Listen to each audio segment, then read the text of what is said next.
사랑하는 성도 여러분, 여러분의 걸음을 점검해 보십시오. 여러분, 어디에서부터 오셨습니까? 그리고 지금 여러분의 걸음은 누구를 향해 가고 계십니까? 그 가는 길 끝에 영원한 행복이 있음을 확신하십니까? 첫 번째 말씀이에요. 어디로부터의 걸음인가요?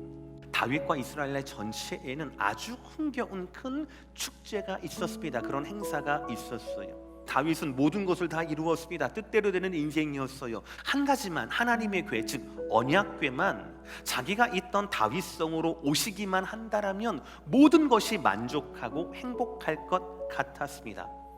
그런데 그때 하나님은 다르게 반응합니다. 불상사가 일어나는 겁니다. 바로 웃사의 죽음이에요. 웃사는 하나님을 종교적으로 대했어요.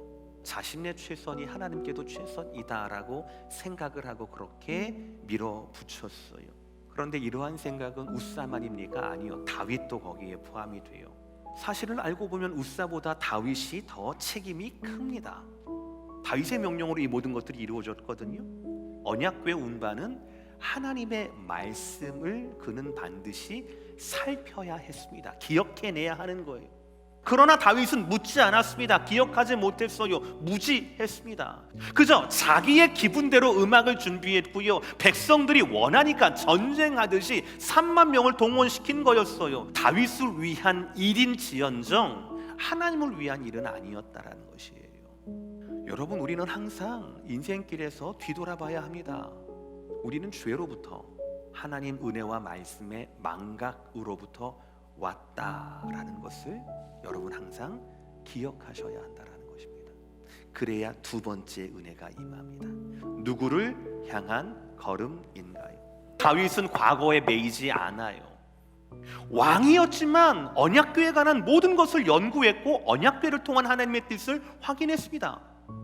과거 자신의 실수에서 돌이켜서 거기에서부터 하나님의 진리를 발견하고 본 것입니다. 다윗의 중심에 다윗이 하나님을 기억하지 않았다라면 불가능한 결과라는 것이지요. 다윗은 레위 족속 고핫 자손들 중에 선별해서 궤를 어깨에 매도록 했습니다. 그리고 그들이 최초의 걸음 6걸음을 떼고 난 후에 거기에서 제사를 드렸어요. 이것이 바로 뭐냐면 이 길이 맞는가?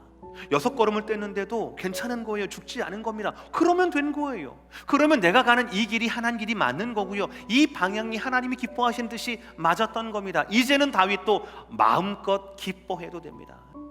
다윗에게 있어서 오늘 하나님은요, 자기의 필요를 채우는 하나님이 아니에요. 하나님, 순수한 하나님 자체에 대한, 그 존재 자체에 대한 예배의 마음, 사랑의 마음이 저와 여러분의 예배 가운데 회복되기를 주의 이름으로 축복합니다. 하나님을 향한 우리의 전심과 우리의 진심이 하나님의 손에 붙잡히기를 우리도 기도해야 합니다.